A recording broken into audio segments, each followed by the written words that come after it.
Howdy, everybody. Today is Tuesday, December 9th, 2025, and a happy holidays, Merry Christmas, Happy Hanukkah, and a belated Happy Diwali to everyone. The time is 5:30 p.m. We're here for the regular session of the Coppell City Council. We do have a quorum present, so I'm calling the meeting to order. We will be convening into executive session in the first floor conference room. At the end of the executive session, I'll come back out and announce work session, at which time everyone, the public is encouraged and invited to join us. So thank you very much.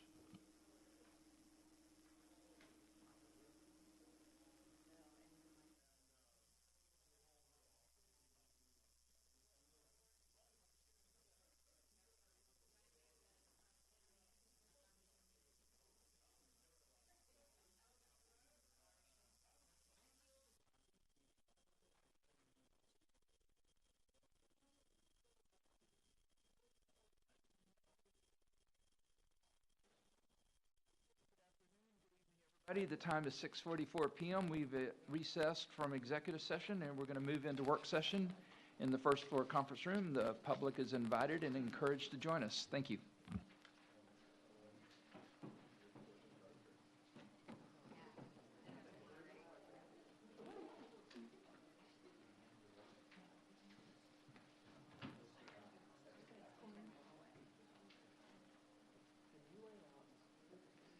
Are you by yourself today?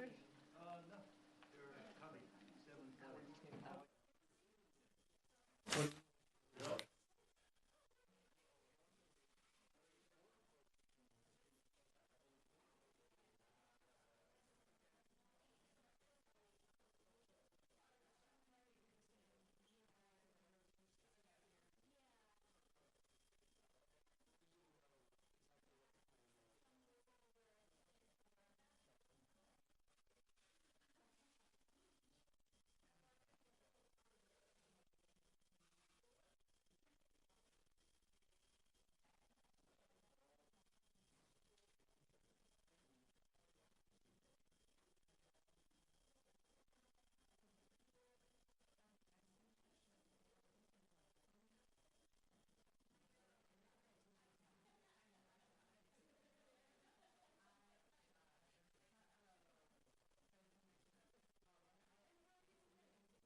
Has this new legacy deal where you graduate from, no, you can bring your kids back.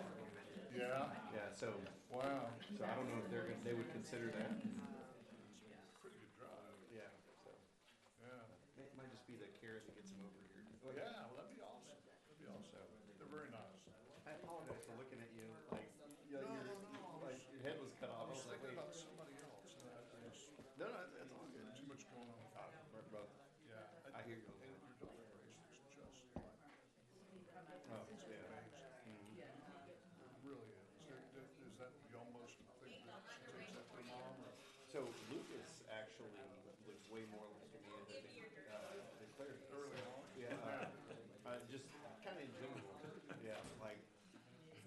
a little bit more split between us two, but I mean, Lucas is like poorly hurt. Like you, like I saw you seem to like I did like a side by side of like 3 All right, hours. good afternoon, everybody. The time is Wow. 6:48 p.m. I'm giving you the look, but. We're moving into work session. We've got 3 items. Just as a note, citizens' comments will not be heard during the work session, but will be heard during the regular session under citizens' appearance. We have 3 items. The first one is regarding a discussion regarding agenda items. I got 2 comments on that.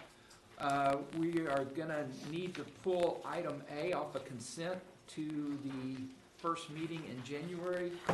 And Lauren, you need to explain what happened there or why? Lauren Godin, City Secretary. It's just a scrivener's error, but it's material because it's posted on the agenda. So we're going to just hear it on the January 13th. Okay. Two. Yeah, we'll do 2 of them then. Got it. Thank you. And then item B, this is considered resolution casting a vote for the Board of Directors for Dallas CAD. Mayor Clyde Hairston contacted me a month ago concerning his candidacy and asked me to pass out information, which we tried to do this past week, and I don't know that everybody was able to open the files. So I apologize for that. There was something in the PDF that kept it from opening. Part of our criteria is that when a candidate reaches out to us, that we will consider him. He did reach out, and I apologize if you did not get the information ahead of time. So Is this it? Is this the information? Yeah. Yeah. Any other questions or comments on the agenda for tonight? Mayor, question about consent B, about the votes. Yes. Are you wanting to pull that No. separately to consider that, or what are you? No, it's, we would need to amend it to approve Clyde, or Mayor Hairston as the candidate. That's kind of what I'm, did you want to pull it from consent if one of us feels compelled to do so? You can do that, or you can make it a part of consent. Okay. We get, by the way, we get 12 votes out of over 2,000 cast.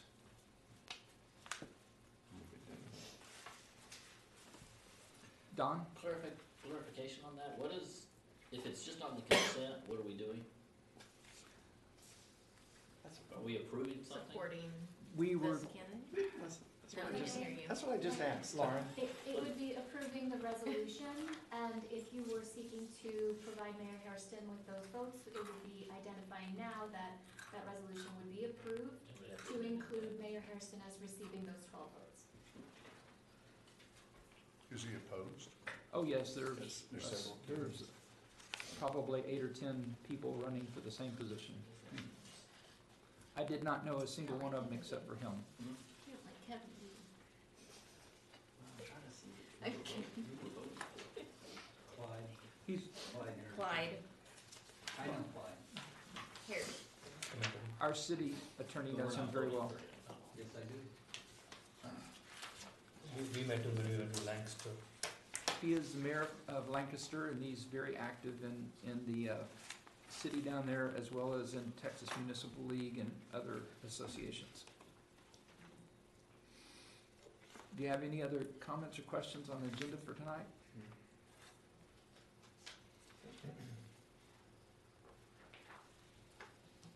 All right. I'll put my, I don't get a vote, but I would appreciate you considering Clyde as our candidate. Okay.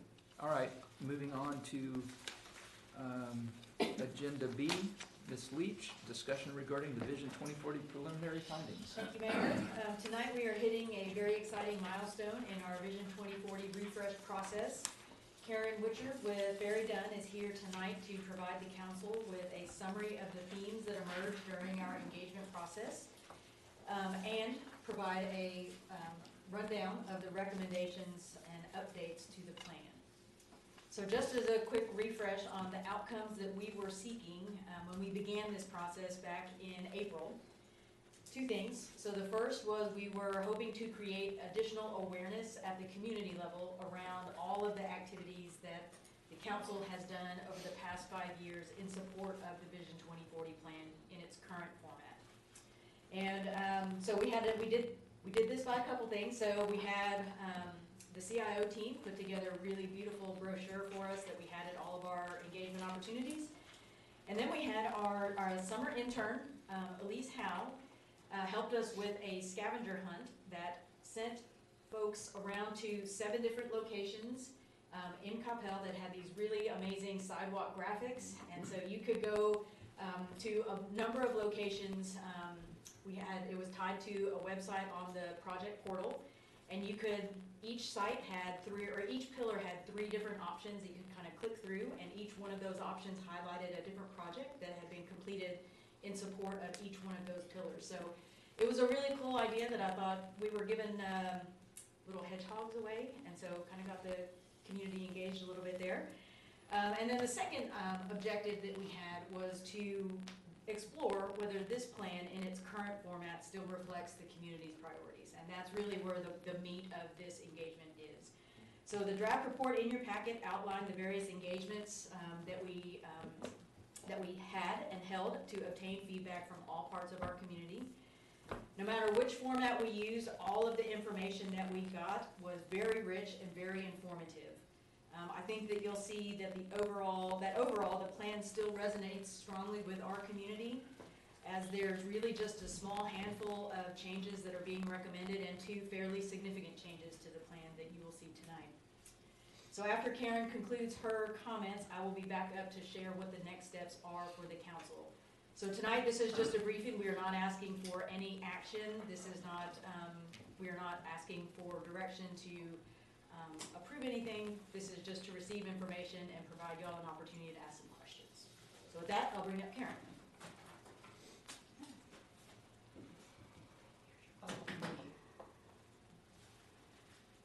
Thank you, Tracy. It is a pleasure to be back with you all. As Tracy said, we've done a lot of work over the last several months, really testing your current Vision 2040 plan, seeing what resonates with the community, and seeing what may our opportunities. Is that better? All right. Opportunities for going forward over the next 5 years as we live out the life of this plan.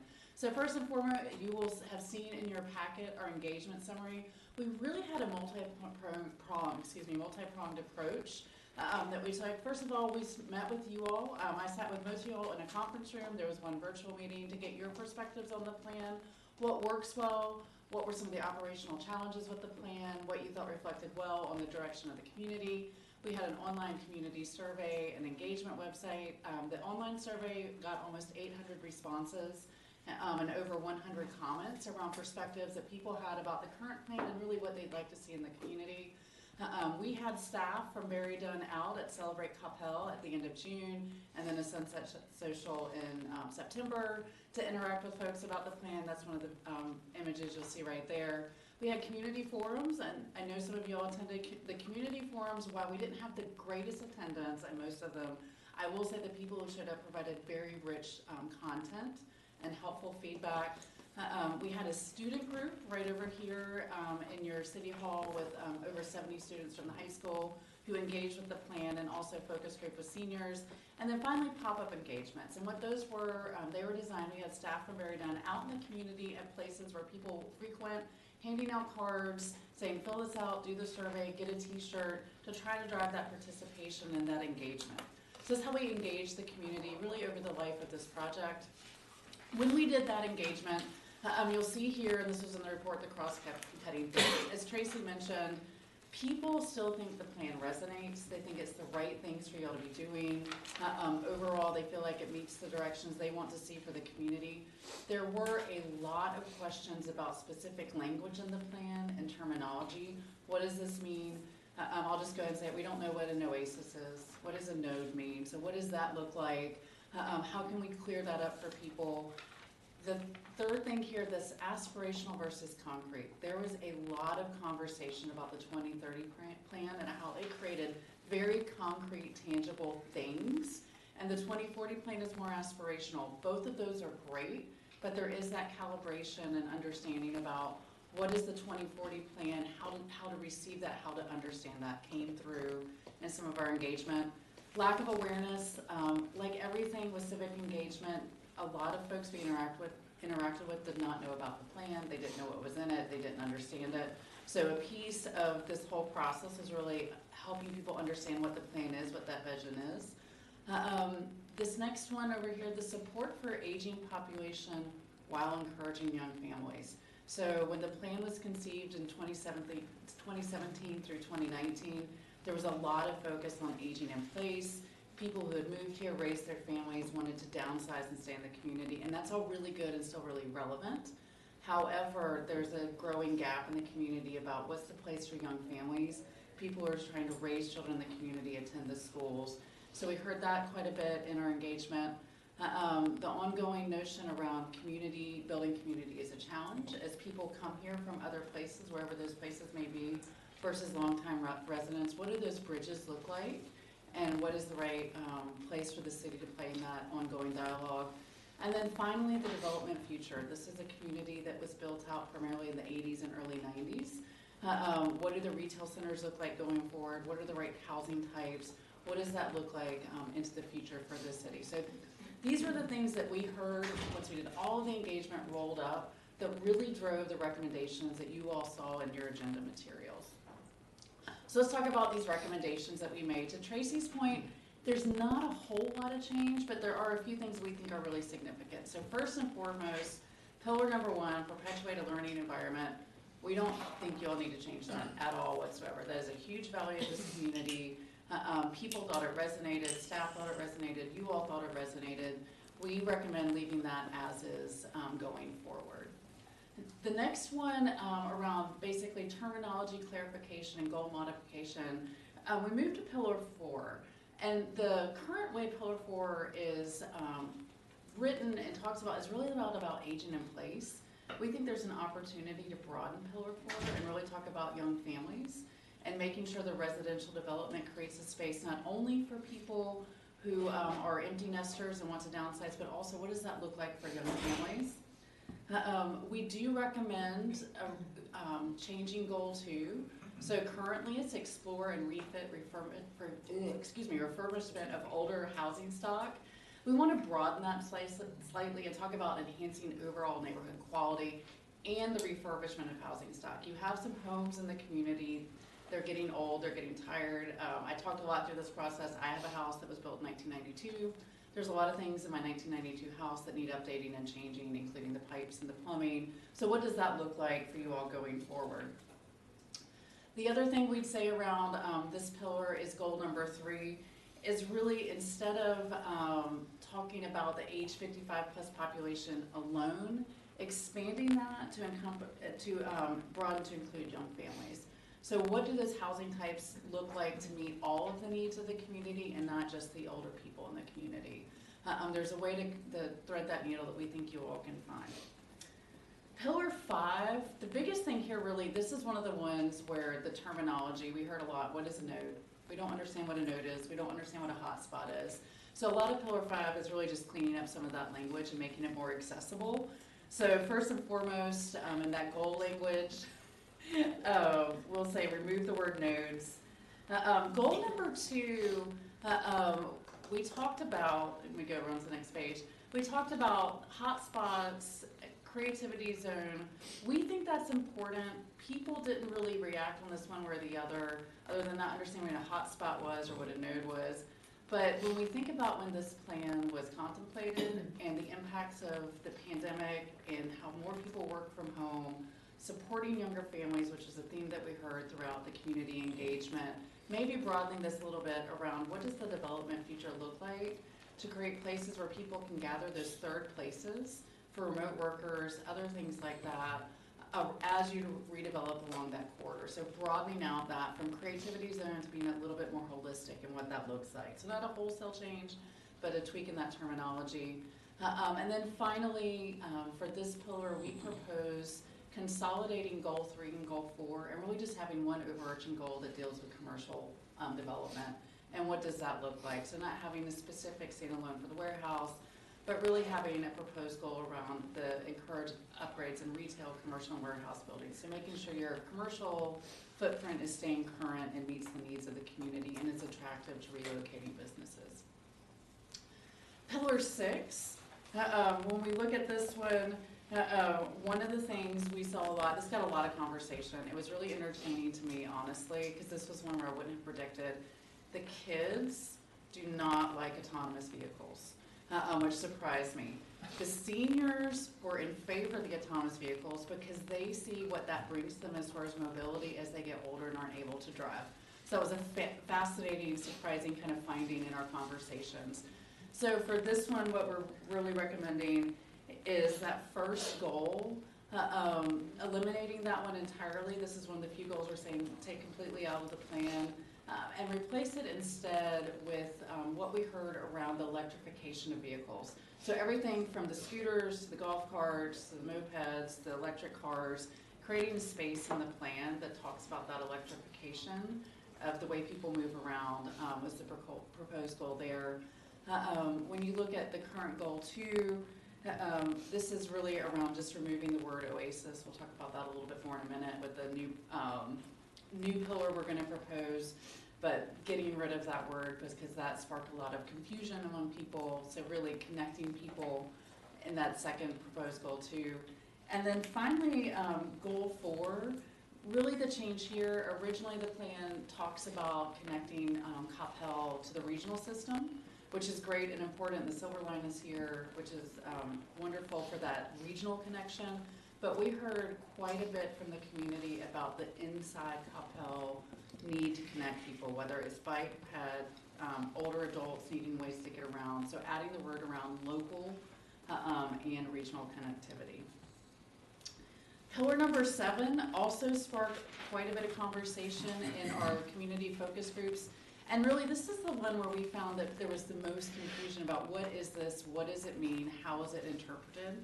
So our proposal here is to leave the goals the same. We think they're very good goals. We think they're in alignment with what we heard from the community, but really just tweaking the language around the pillar title to say, what does resource management mean? So instead of apply a smart city approach to resource management, broadening that out to say apply a smart city approach to community sustainability and resiliency. And that gives an umbrella for environmental initiatives. It gives an umbrella for financial resiliency, efficiency that comes from technology, all the outcomes you're looking for in that smart city approach in a way that's a little bit easier for people to understand. And then the final set of recommendations we have is really around 2 new pillars we recommend.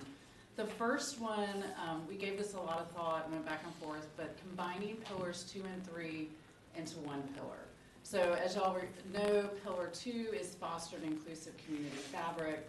Pillar 3 is the unique community oasis experience.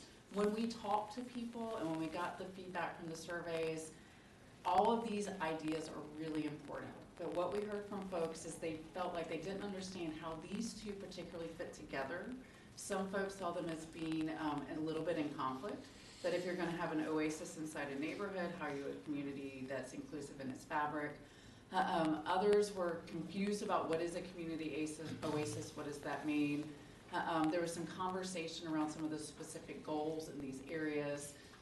So when we looked at it writ large and when we thought about how you are as a community, combining these really into one new pillar about foster our unique Coppell community experience, with the goals you see there. So celebrate the cultural growth in this community, promote community cohesiveness, develop a sense of neighborhood with appropriate scale and designs that foster social connections, and encourage residents to connect with one another to create a cohesive community. So we heard a whole lot about the HOAs, neighborhood events, National Night Out, things that people really like, the importance of the changing of some of the local events like the Kaleidoscope, some of those things. So we felt like combining these 2 pillars really captured where you are today versus where you may have been in 2019.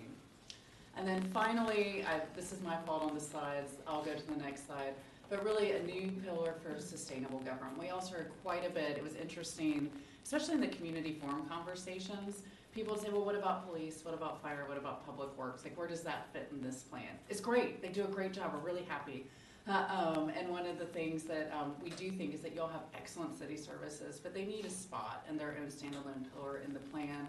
So we recommend really just pulling that sustainable government pillar that had some goals already associated with it and making it a formal official part of the plan. So I went through that very quickly. Really questions, thoughts? Yes, sir. Ramesh? Thank you, Mayor. Great presentation, great job. Thank you. As I look at this, the only thing that I am struggling is, I believe the current pillar 2 is extraordinarily strong. The title of the pillar is really impactful. And the 4 reasons why I think that it should remain as it is I think inclusive community is our strength in Coppell. And it is important enough to merit its own pillar. And removing or relabeling it, I know you'll be not removing it, we're relabeling it. It might send the wrong message, and the new label is too generic for me. Okay. So I don't have a problem combining them. I would love for the existing name to be there. And all 4 goals of the existing ones are pretty good. But I'm okay adding goal 5 and goal 6, which is the top 2 from goal pillar 3. I'm okay with that.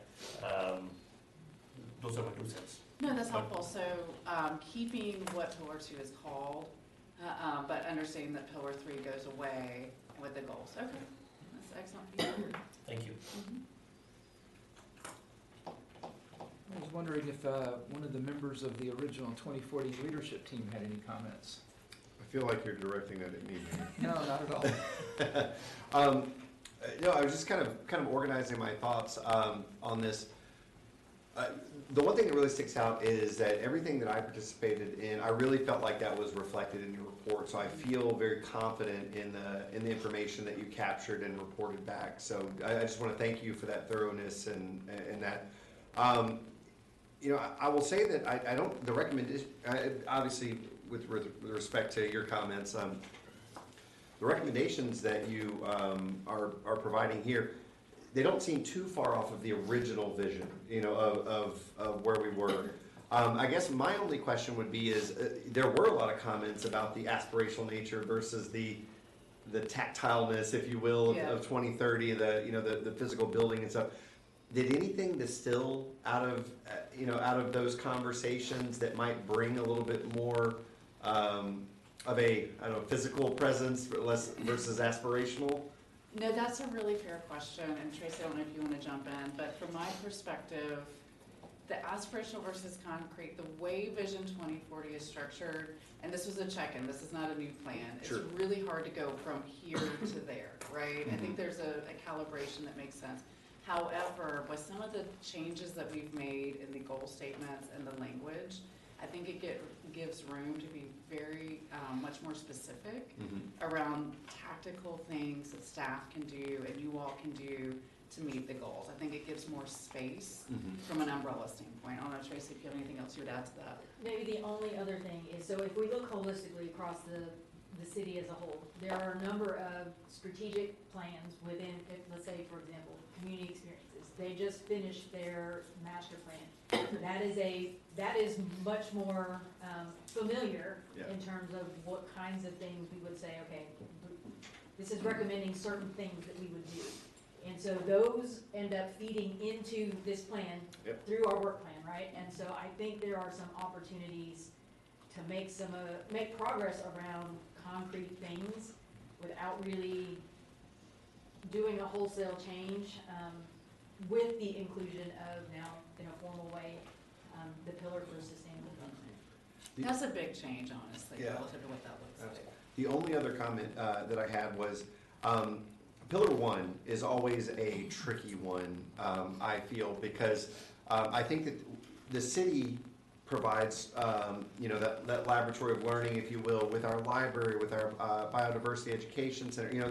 There are these nodes that I used a bad word, these areas around town where learning does occur, right? But I think most people do think about the school district, and obviously the structure and the way that the school district and the city are separate, but they are intertwined in some ways. And so I would just, I have been very clear that I publicly want to have more opportunities to work directly with the school district. And so I know we can't obviously force the school district to work with us or meet with us or things like that, but something that really distills out of this is that I would like to see us make more efforts in respect to Pillar 1 to try to connect with the school district more, especially with a lot of the challenges that the district is facing financially and stuff.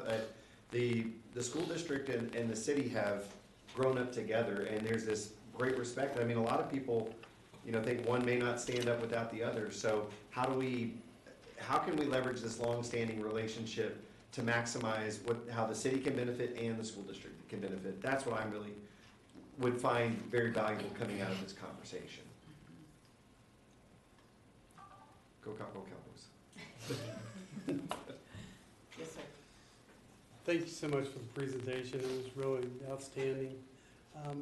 The addition of that new pillar, I think we had previous discussions about that being more of a foundation as opposed to a pillar, and incorporating it there, because those things were always going to be there, those services that are provided by the city at an outstanding level. It's just full feedback to add. Yeah, no, that's really helpful, and yes, I agree, it's that foundation, it keeps lights on. There's an old ICMA campaign, Life Will Run, where people don't understand all the work that goes in, they have the garbage collect and all that good stuff. But when we talked to the community, they said, no, this needs to be a pillar. Like, we did hear that pretty roundly, so that's why we made the recommendation. Could I something on Mark? That was one thing that, to me, I look at it, making it a pillar, as making it more visible versus being that invisible kind of underlying thing. And I think that's what my understanding was. Staff felt like they needed to have that invisible, that pillar 0, if you will, to at least have it in our worksheets and stuff like that. But to me, by creating it, you really do put it more, publicly out there. That, like, hey, the services that we provide are there. It actually resonates really well with me to have that stand up as a pillar. I visually am thinking about being here and then standing it up to here. So. Bijou? Thank you, ma'am. Thank you for the presentation. Yes. So we are 5 years into this 2040 plan. During your interview with the council members and the HOAs and the survey that you have done, what have we missed and what we need to do in next 15 years? For the next plan, I think primarily what we heard loud and clear is getting a few more of those tangible, concrete things into the next plan. So your Vision 2050, 2030 was really concrete, 2040 was really aspirational. I think they're both really good plans, but finding a middle ground, like the pendulum swinging back a little bit towards the middle. I think people are looking for amenities. They're looking for parks and recreation. They're looking for bike trails. They're looking for connections in their neighborhoods. They love the core. They want to see more of some of that really good stuff that y'all accomplished in 2030. So we heard quite a bit about that. I want to Tracy, what am I missing there? What amenities are we missing? I didn't hear anything that was missing other than, let me just be really clear, the whole conversation around restaurants and retail and that whole commercial development cycle. But as far as city-provided amenities, they just want to see more of what you have, I think is how I would characterize it. Like, this is great, can we have more of it? Yeah, I mean, I think there was, if you go back and, Karen referenced the idea wall and the survey. And so in both of those instruments, there is some support for things like more pickleball, more cricket, more things that we kind of already have. Much of that feedback was also captured in the community experiences master plan as well. And so most of the things that people cited that they would like more of are either infrastructure related or recreation related, and we're capturing both of those desires in really kind of two different documents that sort of stand alone from this but also feed it. One of the things that really, really struck me in the work that we do, oftentimes, most of the time when we go into community and we talk to community, we hear something about core services that isn't quite right. We didn't hear anything about that in this community. So solid waste, public works, police, fire, highly regarded, highly competent, high level of service. I do want to reflect that as well, because typically we start to hear complaints or grumblings, and that's not the case here. So that's really positive for you all. So during your presentation, you made a point about young families moving in, shortage of residents for them. What have you heard from the survey? How can we solve those issues?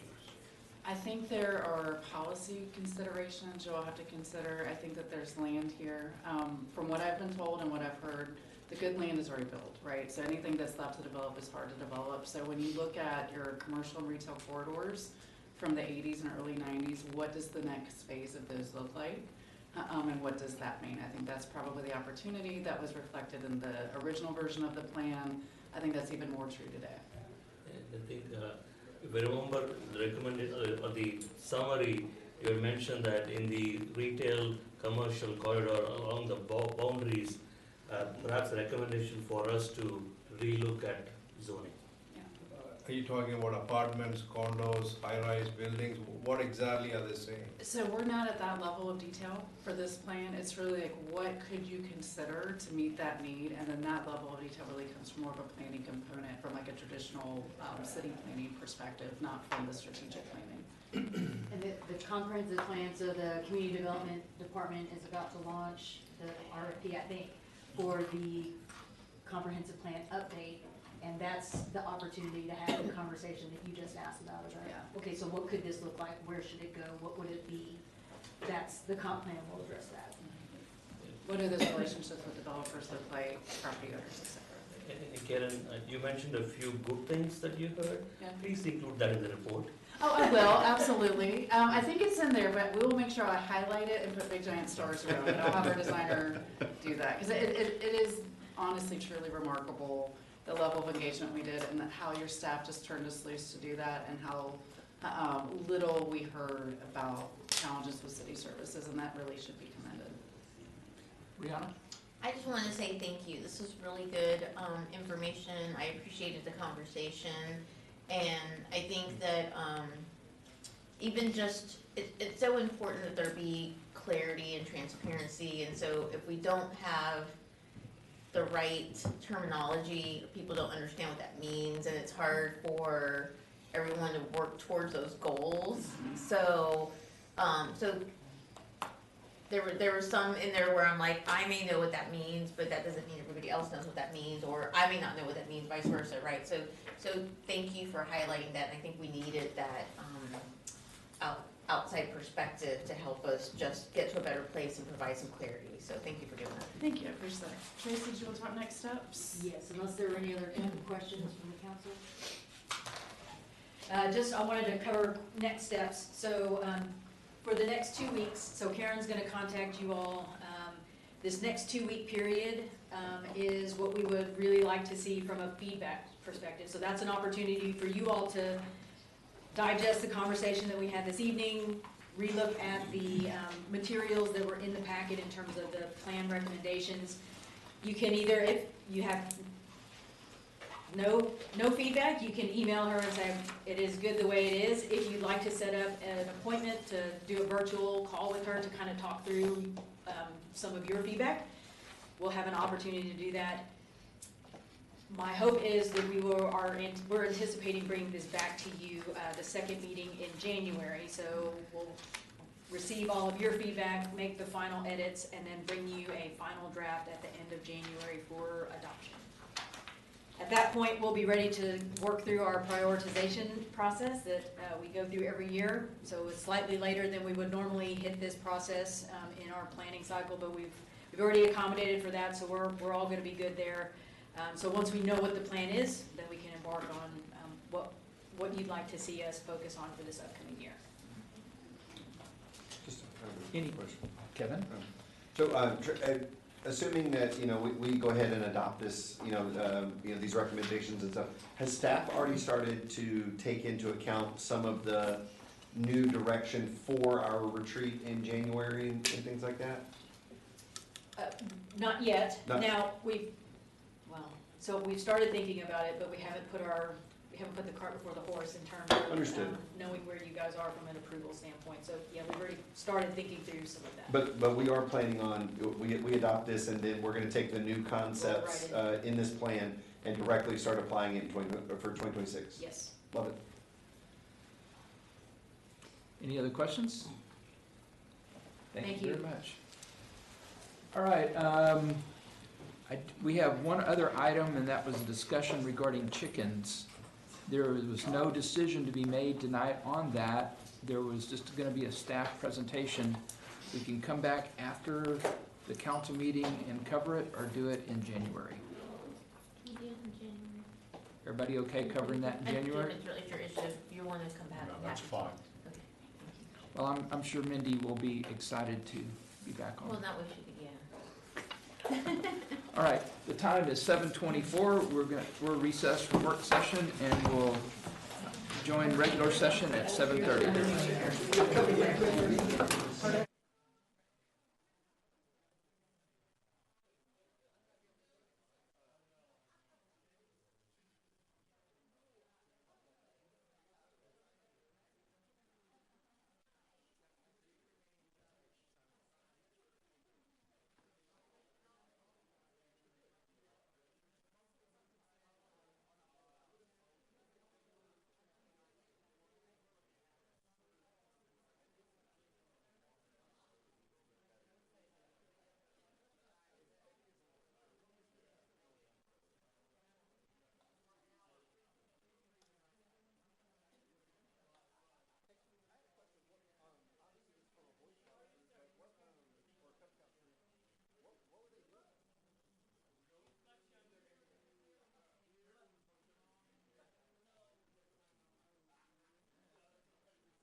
So you're That comment hit home, huh?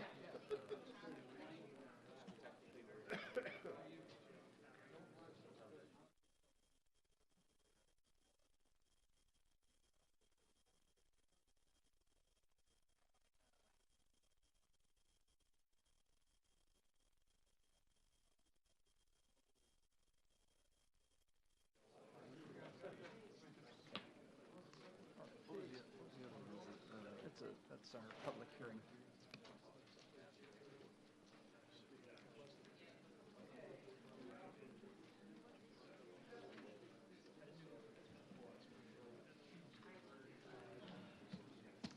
Good evening, everybody. The time is 7:30 p.m. and we're here for the regular session of the Coppell City Council. Just as a reminder, any persons wishing to speak during the citizens' appearance or the public hearings must sign the appropriate registers located outside the council chambers and list your address. Tonight, we're fortunate to have Parvin Azadi with Allies Interfaith Group here to give our invocation. And after that, the Coppell Fire Department Honor Guard will post the colors, and then we will recite the Pledge of Allegiance, so please remain standing. Ms. Azadi? Thank you. O God, my God, unite all peoples in thy love, and guide us to serve one another with pure hearts. May our hearts be illumined with the light of thy guidance, and may we be instruments of thy peace. O Lord, let thy spirit of fellowship and oneness descend upon all humanity. May the people of the earth recognize one another as members of one family and work together for peace and justice. Enable all people to turn toward one another with love, to be steadfast in unity, and to serve the common good with joyful hearts. O kind Father, confer thy blessings, bestow thy gracious aid and confirmation upon this council. O Lord, confer upon them thy heavenly bounty, and render the outpourings of thy grace and favor, that they may be enabled by your powerful protection to discharge their duties with honesty and ability. Thou art the powerful, thou art the giver. Abdul Baha. Amen. Amen.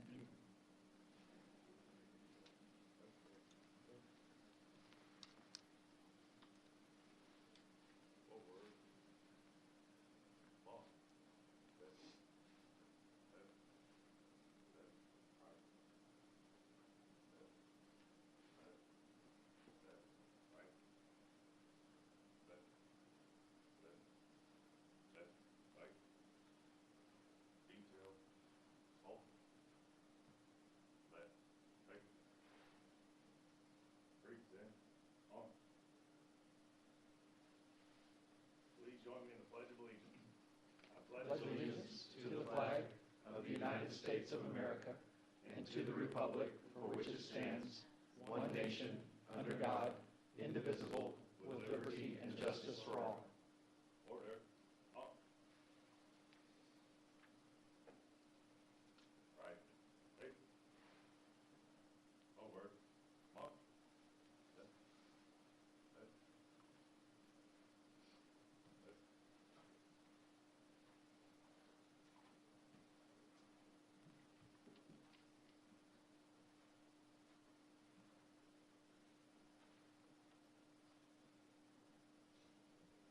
Thank you. Please be seated. Item number 6 is a presentation recognizing the Coppell Fire Department for achieving the issuance of the Insurance Service Office's highest honor and classification, ISO Class 1. Chief Richardson. Well, good evening, everyone. Thank you for giving us an opportunity this evening to share some really good news with you. This evening is my honor to recognize the City of Coppell Fire Department and truly the entire City of Coppell for achieving the Insurance Service Office's Class 1 classification. On November 26, 2025, the State Fire Marshal's Office approved Coppell's updated ISO classification, with ISO publishing the changed effective April 1. And they do this twice a year. They update their classification numbers in April and October to make it easier on the insurance companies. So this is not only our third successful ISO evaluation, but it means that Coppell has maintained the Class 1 status for 17 consecutive years, something that we're very proud of and very thankful for. I'd like to give you a little background and significance on the process. So each year, the ISO, or every 5 years, ISO evaluates more than 50,000 fire departments nationwide, and less than 1% have achieved the Class 1 rating. Here in Texas, only a few dozen departments have earned this Class 1 rating, and even smaller number have achieved both the ISO Class 1 and the prestigious Texas Fire Chiefs Association's accreditation practices. So having independent outside agencies evaluate our organization adds a level of validity and credibility that can only be achieved through objective third-party assessments that not only meet our standards, but they exceed the industry standards.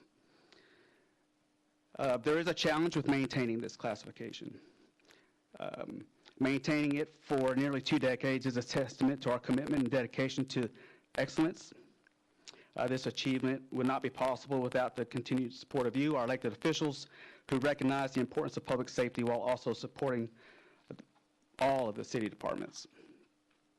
As I mentioned earlier, every 5 years, ISO performs a full reevaluation, verifying that not only our city meets the standards during the inspection process, but that we have maintained those standards consistently for 5 years. As time continues, requirements increase, standards evolve, documentation becomes much more difficult, but yet Coppell has demonstrated the excellence across all 3 consecutive ISO cycles, and again, sustained it for nearly for over 17 years. So what does this mean to us? What does this mean to Coppell? What this ISO Class 1 continues to bring, it brings a lot of benefits to the community. As far as insurance considerations go, most insurance companies use this ISO classification to help determine property insurance risk. While individual policies may vary, the Class 1 ensures that Coppell receive the most favorable rating structures that are available in the system. From an economic and development perspective, developers, commercial investors, site selectors, they all view this Class 1 communities as being reliable, well-prepared, professionally managed, supporting Coppell's long-term desirability and growth. From our community's perspective, Class 1 signals that Coppell maintains a modern, highly effective emergency response services system that protects lives, property, and the long-term well-being of our community. But most of all, it results in a safer community. So just as important as any classification, this system includes training, operational readiness that make our community safer, and it makes our firefighters safer. A Class 1 department operates with strong deployment, effective water supplies, rigorous training, high-performing communications, all of which contribute to the safer outcomes during emergencies, both to the public and to our fire departments. So I stand here tonight so proud. I have a few acknowledgments that I'd like to share with you. That this classification isn't just the fire department, it is a collaboration between all city departments. This achievement touches nearly every city department and represents that combined dedication citywide. I'd like to recognize a few city departments for their input and support during this process. From our engineering public works department, whether it's fire hydrants, water flow capacities, our overall water system plays a huge role in this process. Including our streets department, our fleet management department, managing our entire fleet to make sure that it's maintained, it's modern, it's dependable, it's safe, it's for our people, it's safe for our responders. Our communications division, we have a regional dispatch center that scored extremely well, providing that side. Our human resources department, our employee experience department, managing all of our firefighters and our staff members. From the code enforcement side, building safety, ensuring safe development and compliance. From our enterprise solutions department, this is our IT folks, all the GIS and technology that's in our apparatus, providing mapping, operational data, and all of our technical systems that are working behind the scenes. Our finance department, we know them as our strategic financial engagement division. Of course, they provide great support for us in ensuring that we have what we need to do our jobs. And of course, our city leadership, the city manager's office, mayor, council, our elected officials, thank you for your continued support for public safety. I'd like to take a few moments and recognize my command staff. These are the folks that have been working tirelessly behind the scenes for nearly a year to prepare for this audit. And that's my command staff here. If they would stand as I mentioned their names. Assistant Chief of Operations, Mark Daniels. So Mark handles everybody that comes out of the fire station, all of our uniformed members. Anything has to do with emergency operations is guided by his leadership. Assistant Chief of Prevention, Tim Oates. He handles everything else that's not out of the fire station. He serves as our fire marshal, handles public education, code compliance, fire codes, plan reviews, dealing with construction developers. His shop runs that side of the shop. Division Chief Michael McDowell is our support services division. He handles, we call him a chief of staff, but he has big support divisions, support services, pretty much everything else. And our fire department administrator, Mike Lance, he serves as our accreditation manager, and Mike is the one who kind of serves as our accreditation manager on both these accreditations. It requires somebody to constantly monitor and keep us on track, and Mike has been phenomenal in keeping us. And again, we have some of our uniformed firefighter members here today. To the men and women of the Coppell Fire, some are here tonight. The rest of them are out working. Their dedication, professionalism, and preparation are the heart of this achievement. For unforsaken reasons, the ISO representative and the state fire marshal were not able to make the trip today as planned. But they did want to express their congratulations and thank you for the support and offer a few words. So at this time, what I would like to do is make the presentation to our mayor. So Mayor, if you wouldn't mind, I would, on behalf of the entire City of Coppell organization, it is my honor to present to you this plaque, which is from the Insurance Service Office. They were here, again, they wanted to be here this evening, but they couldn't make it. And I'll read it out to you. It says, from the Insurance Service Office, the Award of Excellence presented to the City of Coppell, Texas, achieving the ISO Class 1 classification for their outstanding commitment in providing superior fire protection services to the community. And it's kind of a traveling plaque, so the original date, the very first time we received the ISO Class 1 was in 2008. And then we did again in 2017, and here we are in November 25th. So on behalf of the fire department and the city, Mayor, we would just like to present this to you and say thank you for your service.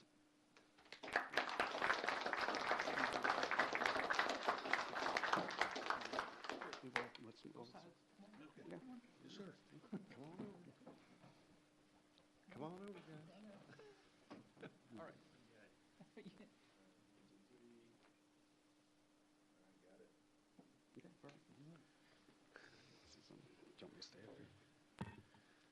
Chief, I really feel like I ought to be presenting this to you because this is your department's hard work that's done it. Thank you and your staff for all that you do for the citizens of Coppell. We wouldn't be up here being successful without you, and we know that, so thank you very much. I did want to point out that, you know, we are part of the ISO process because little things like Fire Station 5 came before this council a couple of times, and so we feel very vested in it. So please post this wherever is appropriate. Council, does anybody have any comments? I figured you might. Let's start from Councilmember Walker. Thank you, Mayor. Chief Richardson, this is such a signal accomplishment, and just to maintain such a high level of excellence consistently for so long is just such a testament to every member of the fire department, and as you pointed out, so many other people within the city. And I just want to thank you because I really believe that public health and safety is our #1 job as an elected official, and I just want to thank you for such a huge accomplishment for this city. It benefits everyone. Thank you very much. Councilmember Hinojosa Smith. Thank you, Mayor. Councilmember Walker, you said that very well, and I would say ditto, but just to also echo the fact that, as you know, you're right, safety is at the foundation of everything that we do in our community, And so thank you for what each and every one of you do. Thank you for your leadership. Thank you for acknowledging that it is teamwork. It takes a village to make this happen. And congratulations to all of you, because this is a huge testament to where we are as a community and all the hard work that has gone into it. So we really appreciate it, and we appreciate the time, the dedication, the commitment, and definitely for you continuing to call Coppell home. Thank you. Mayor Pro Tem. Thank you, Mayor. Chief, leadership, staff, I mean, congratulations on this reaffirmation. It certainly shows where our standards are and our expertise and the technical expertise that you have and what you provide for this community. It's not just about that department, but it's what you do for the whole community. And I think that is wonderful. I want to even put another twist on it. I spoke with some citizens the other day. Not only are you highly technical and accomplished, you do it with a level of caring that is sometimes unheard of. I had some citizens that had an unfortunate situation with a death in the home, and the gentleman came up and was just raving about the response that fire, as well as our police department, but the sensitivity that you treated that family with, and what, like Chief, like you always say, it's usually their worst day that they've ever had, and everything. And the sensitivity you do excellent work, and you do it in such a caring way to take care of this community. So thank you for that also. Councilmember Nevels. Thank you, Mayor. To the entire department, thank you for all of your hard work. We appreciate it. I mean, I'm kind of similar to what Mayor Pro Tem said. When you're out in the community, they talk about just what amazing services we have and what a great department we have. And when we talk about, the technical things, like, even the recommendation of coming and saying we need another fire station in this community so we can maintain these high standards. The trust, the dedication, the high level of implementation that happens it serves our community at such a high level. So I want to thank you guys for bringing us the recommendations that we need to set you guys up for success, and then the level of execution that all of y'all have done, and just the day-to-day, being out on the streets, taking care of people, serving this community. We are so incredibly grateful for all of your hard work, the care and the dedication that you put in every part of your job. And I just want to say thank you on behalf of the entire city for all of that. We appreciate you. Councilmember Prem Kumar. Thank you, Mayor. I'm going to say ditto to what my council members said. Chief, Fire Department, amazing job. Thank you for what you do. Like Mayor Pro Tem said, it's that level of customer service that you provide is fantastic. Our city residents through us are investing in you through their tax dollars, and this short 40-page summary of you being in the top 1% of the nation, it's validation to our people that their investment is paying back. So thank you for everything that you do. You make our job easy. Thank you, thank you, thank you. Councilmember Matthew. Thank you, Mayor. Chief, we are proud of you, the Coppell Fire Department, for maintaining ISO Class 1 rating for 17 years. We thank you for your service and your dedication and commitment to the city of Coppell. We appreciate your service. I do have a question for you. You mentioned few cities in Texas. What are the names and the population of those cities? Well, I can tell you that there is a higher percentage of ISO Class 1 departments in our immediate service area because that is the standard of North Texas. And I think that high level of standard is everybody wants to move to North Texas now, right? And you see a lot of development. But I can also share with you that every city that touches our borders also has maintained this Class 1 ISO rating. And just for perspective, in 2008, when we first did this, we were number 58 out of, at the time, was about 35,000. Now it's up to 50,000 different agencies, and there's only 488 or something like that. So there's a great value in this. We appreciate you. Thank you. Our insurance rate goes down when we have ISO Class 1 rating. Councilmember Hill. Yeah, so we had a neighbor who moved in this summer, and last week there was an emergency at their house Fortunately, it was not a fatality or anything, but the comment was made about how quickly the EMS and fire department responded.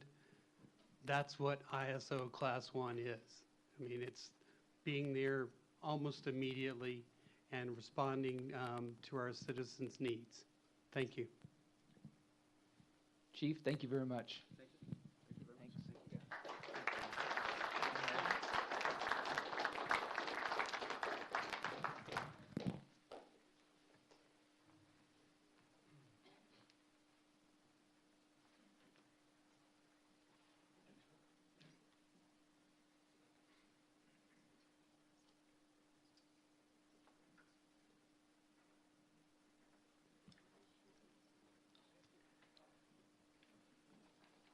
Item number 7 are citizens' appearance, and persons wishing to speak must sign the register and list your address. Presentations by individuals shall be limited to 3 minutes each, during which time the speakers must remain at the podium, face forward, and address only the mayor and city council. Persons signed up to speak will be called in the order that they signed up. In order to maintain an orderly and respectful meeting environment and to conduct the public meeting and business, speakers will adhere to the standards outlined in Ordinance 2025-1633. There will be no comments or deliberations from the City Council due to the Texas Open Meetings Act. We did have one person signed up to speak tonight, and that's Mr. David Moore. Please state your name and address for the record, please. Thank you. My name is David Moore. I live on Ashley Drive here in Coppell. I first moved to Coppell 30 years ago, and I just retired from UPS, and this fire department event, I worked with the fire department for 20 years as a plant engineer at our big UPS warehouse on Fritz Drive, and they're great dealing with other things besides fires, so I really appreciate all of that time too. What I am bringing up is probably puny compared to that, but I got my water bill on the 8th of December, and in it was the Coppell newsletter, and I have a suggestion, and maybe there's some volunteers that could help with this.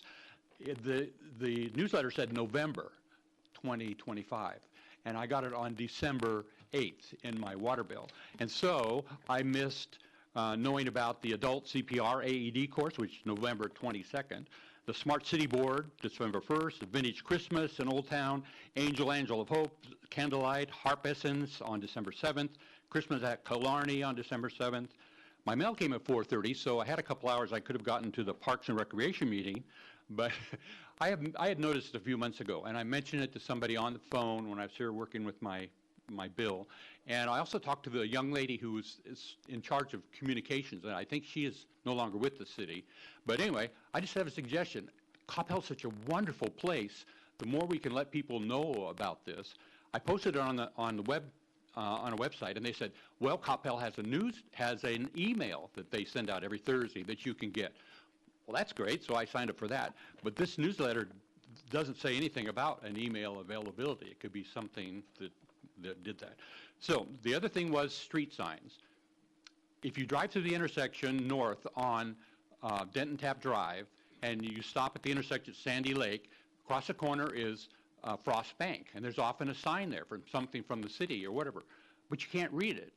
The letters are all too small, or there's too much stuff going on there, and if you're driving through, then you don't even notice it at all. So I'm wondering if there's some way with whoever in the city is involved with this, the newsletters, that we can volunteer to help get with them and make suggestions about how these things can be given out to the public, because everything is so great here in Coppell. I would hate for people to miss out on it just because they didn't get the information. And we don't need to be behind the times. You probably all get the newsletter way before we do, so you don't notice that. But anyway, that's my suggestion. Who would I work with, or who would I talk to in the city to be involved in this on a volunteer basis? We will have someone with staff contact you. Okay, thank you very much. I appreciate it. And again, that's so great about the fire department. That is so great. I'm glad to hear it. Thank you for your comments tonight. Item number 8 is our consent agenda. The consent agenda is routine in nature and is generally enacted in a single motion. These items have been previously approved through the budget or past council actions. Any item may be pulled and considered separately. Full descriptions are available on the screen. We do need to pull item A, and we'll continue it until our first meeting in January. Are there any other items to be pulled or considered separately? Mayor Pro Tem. Mayor, can we pull item B for a separate vote? Yes, we can. We will pull item B and consider that separately. All right, seeing nothing else, I will be open to a motion here. Mayor Pro Tem. Thank you, Mayor. I'll move to approve item 8C through I. Thank you very much. Second by Councilmember Nevels. All in favor? Walker, Hinojosa Smith, Carroll, Nevels, Prem Kumar, Matthew, Hill. Motion carries. Thank you very much.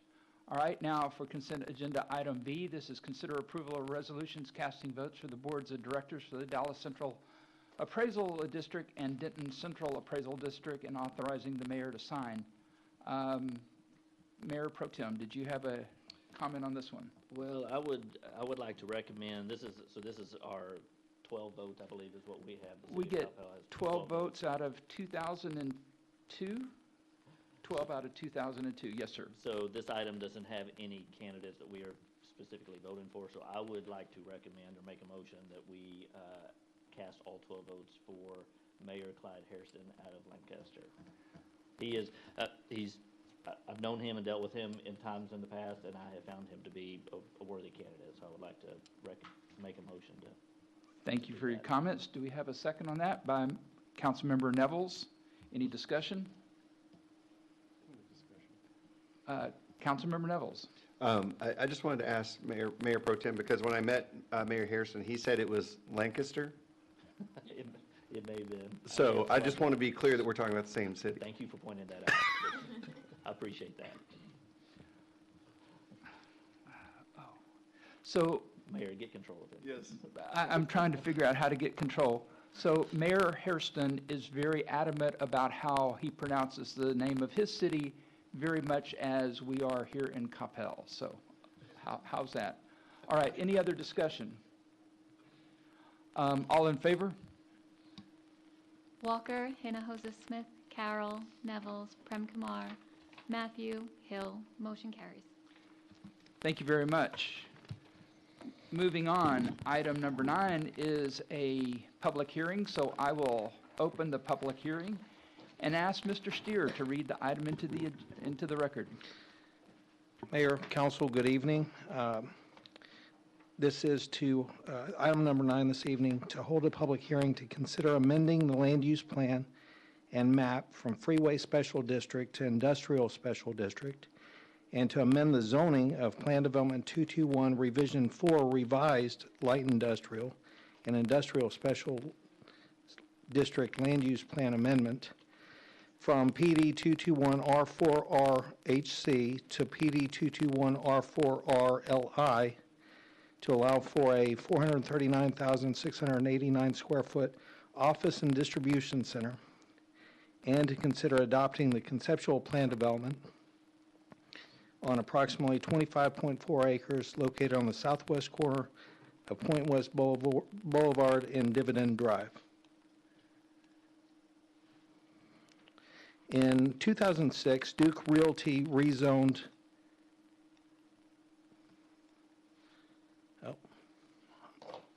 using the wrong clicker. They rezoned the 185 acres from agricultural to light industrial and highway commercial. The light industrial land was 112 acres in size and was located on the north of the proposed Dividend Drive at the time. The highway commercial property was 73 acres and located south of the proposed Dividend Drive. Point West Boulevard was approved to run north and south and extend to the 635 frontage road. In February 2007, the land south of Dividend Drive was put under a planned development district with the base zoning highway commercial that allowed for development of retail, office, and hotel uses. To date, the property on the east side of Point West Boulevard has developed with compatible uses. The subject vacant land is on the west side of Point West Boulevard.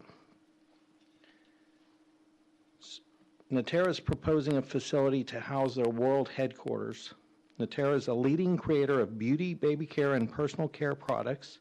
The new headquarters in Coppell would consolidate 100 employees from 3 other locations. According to the site plan, there are 250 employees, there's 200 office employees and 50 warehouse employees that will be at the proposed facility eventually. The building area is proposed to be 439,689 square feet. The southwest elevation of the building faces 635. The enhanced 2-story office area is on the south corner. The truck area is actually facing Point West Boulevard. Therefore, screening is required. So they're proposing a 14-foot concrete screen wall on both sides of the dock area with a hedgerow to screen it from Point West Boulevard. The office is 44,738 square feet, and the warehouse area is 394,951 square feet. Parking required for office is 1 per 300 square feet, and for a warehouse is 1 per 2,000 square feet. So 150 parking spaces are required for the office and 198 spaces are required for the warehouse. Therefore, 348 total parking spaces are required. They're providing 368 parking spaces proposed, which exceeds the requirement.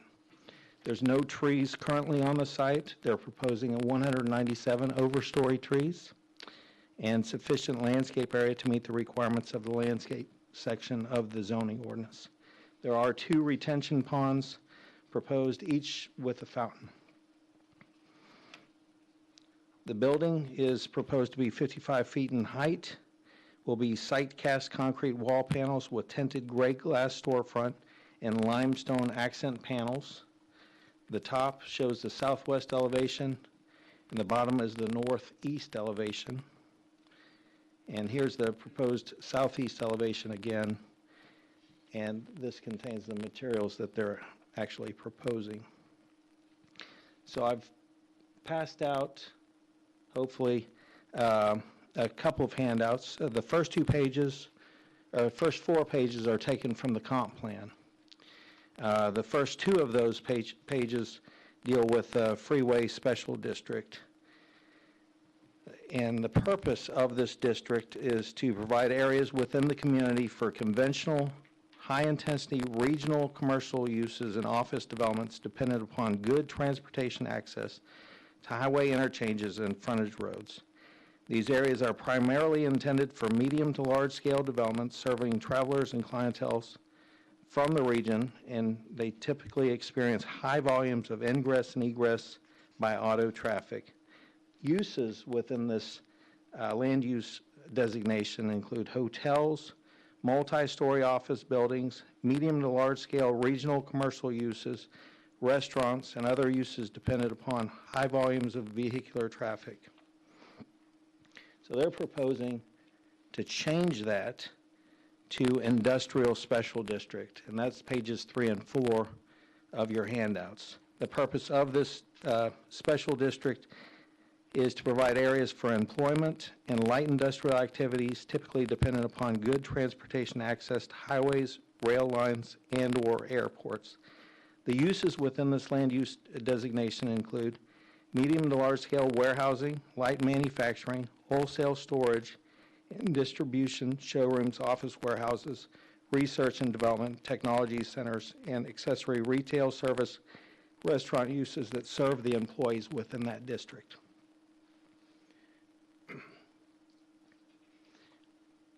Six letters were sent out to surrounding property owners within 200 feet. We did receive 3 letters in favor, one of which was included in the packet. That was from Prologis. The other 2 are from the adjacent Homewood Suites and Hilton Garden property to the east and the current property owner. Those are included within the information that's been provided.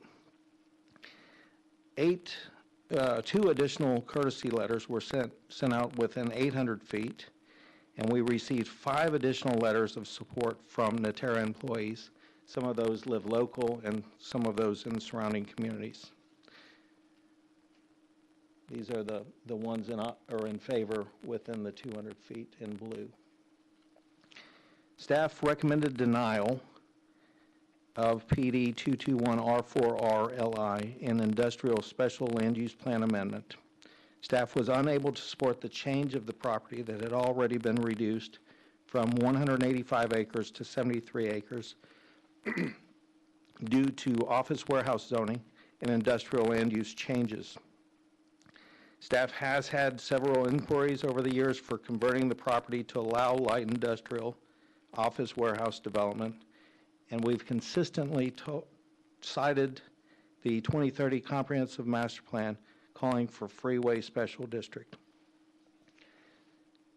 After a presentation by the applicant and a public hearing and then consideration of the case, the Planning and Zoning Commission unanimously recommended approval of the zoning change request and future land use plan amendment subject to the following conditions.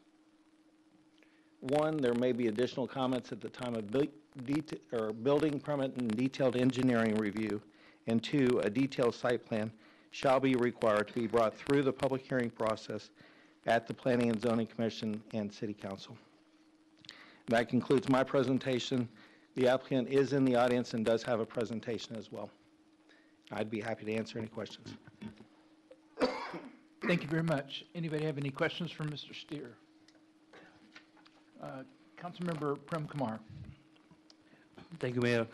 Mr. Steer, this land is currently owned by Capital Commercial Irving, correct? Yes, sir. And if this change goes through, then that is going to be at least permanent for the land. And do we have an confirmation from Natura that they do plan to buy and build there? They do. Okay, thank you. Councilmember Nevels. Thank you, Mayor. No, so in regards to the staff recommendation for denial, I heard you, reference the comp plan and, trying to maintain that. In your knowledge, has there been any significant interest in this piece of land from developers that maybe just didn't work out? Or can you give me any history about developing it with the current zoning in place? Yeah, we've had several conversations over the years. Duke Realty, they owned it, and then Prologis bought Duke, and then Capital Realty, they purchased it from them. So we've had several conversations with Capital Realty, just looking at how to potentially develop the parcel, but nothing with straight freeway special district that was completely compatible with that. Excellent. All right. I appreciate the background on that. Thank you. Any other questions for Mr. Steer? All right. Thank you very much. Understand the applicant has a presentation.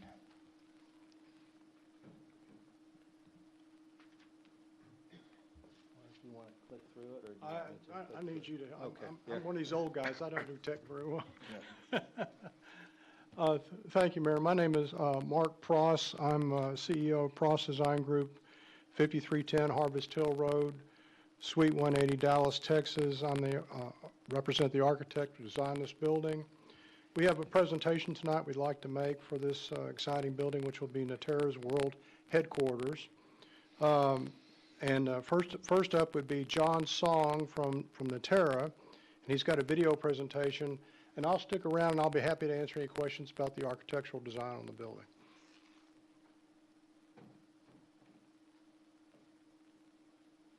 You're familiar with clickers, aren't you? I'm going to give it a go.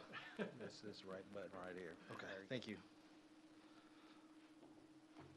Hello, I'm John Song. I'm the CEO of Natera International, 601 Fritz Drive, Coppell, Texas. I appreciate the opportunity to speak to you today to share with you our vision of building out our world headquarters in Coppell, Texas. As many of you know, Natera is a family-owned business. I'm here with my father, Jin Song. He founded the business in the 1990s, first in Texas, and then 10 years ago, we moved the business to Coppell, Texas. I'm also joined by my older brother, Peter Song. He is the CEO of Beauty Manufacturing Solutions Corporation. on 1250 Freeport Drive, Coppell, Texas. He manufactures beauty care products for L'Oreal, Unilever, J&J, all the big players in the space, and employs over 1,000 employees in Coppell today. Natera is a consumer packaged goods business with products like Tree Hut and Baby Magic, iconic brands that are found in places like Walmart, Target, Ulta, Walgreens, CVS, and over 60 countries around the world. We are proud members of the Coppell community. As you heard, there are many letters that were sent by our employees with a strong desire to remain in the Coppell area. We currently have 3 sites, one in Coppell, one in Southlake, and one in Fort Worth. Our hope is to bring all 3 locations here to Coppell, Texas, where we will remain for the long term. So just to start, what I'd like to do is share a quick video. I hope the sound works, but it is a video that shows a little bit of the investment that we made when we first moved to the Fort Worth location, but it is the level of investment that we would like to bring to Coppell as well.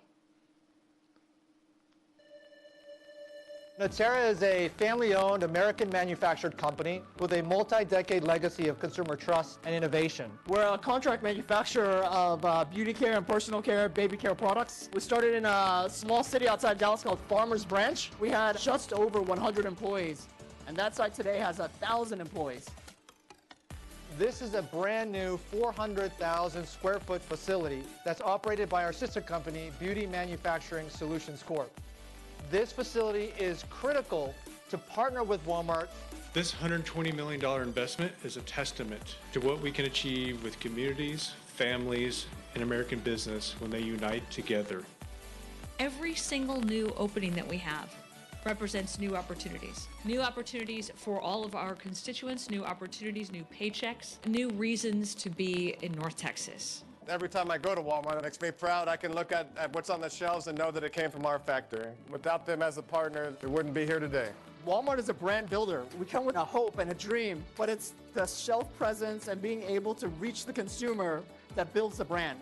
Walmart has a commitment to deliver over $350 billion in goods that are either sourced or produced right here in the U.S. We are thrilled to be able to support companies like Natera and their mission to bring jobs to the U.S. You make a difference. It matters to people's lives. That early partnership nearly 30 years ago set the stage for 30 years of innovation and growth together. Without the Walmart partnership to build the brand, we would be nowhere. And we're committed to growing opportunities right here, supporting local jobs and fueling a resilient, homegrown Texan economy. When Texas thrives, so do we.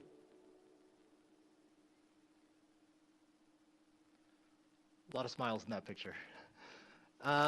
Today, Natera has the #1 body scrub in the world. We also have the #3 women's shave brand in America.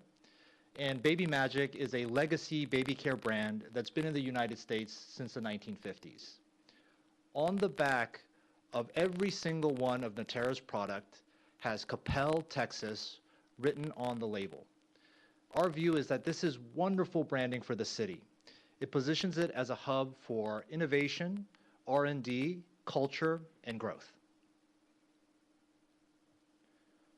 In addition to wanting to keep that on the back of every single label, our view is that moving all of our facilities here to Coppell, Texas would afford phenomenal growth from an economic perspective. Today, all 3 sites combined represent roughly $200 million of real estate assets. This new facility would add on $75 million of additional value, which would then combine into $275 million of real estate assets for Coppell, Texas. This will, of course, drive property taxes for the city. We also feel like this facility would then drive up property values for all our local neighbors. And additionally, the facility will be a global hub, which will welcome visitors from around the globe, including Walmart, Target, Ulta, and so forth, which would then drive up retail for hotels, restaurants, and others, then in turn driving sales tax revenue for the city as well. Of course, we're all about creating jobs. Today, the 3 sites house over 100 employees. Our goal with this global headquarters is to create 250 jobs centered here in Coppell, Texas.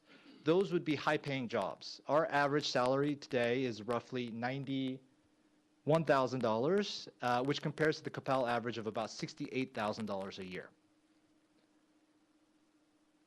So with that, I would love to share one more video. I think this really highlights the spirit of our company. We are a social media driven brand that's all about high quality products that are fun and easy to use. So please enjoy. Introducing Natera's brands. Come with me to try Tree Hut, the viral sugar scrub. Love Tree Hut and Tree Hut scrub. Addiction is real, honey. I can't do it. When the new Tree Hut scrub comes out, I got to go. I got to go smell it. Yes! Oh my God, I'm literally having the best day ever. This is the key to smelling good. Yes. Ooh, it smells super clean and super fruity. Ooh, yeah. I like that one. Literally smells so girly. Ooh, it's sparkly. Spectacular. Give me 14 of them right now. Really?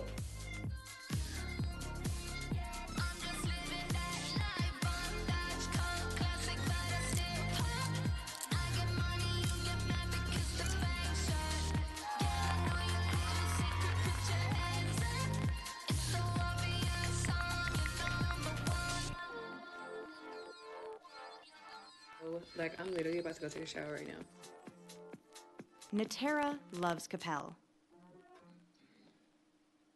Just a quick story about the person who made that video. She's your traditional Gen Z kid, tattoo on the neck, shaved head, sits underneath the table when she works. But that kind of represents the team that we have, a phenomenal group of young people really driving growth for the city.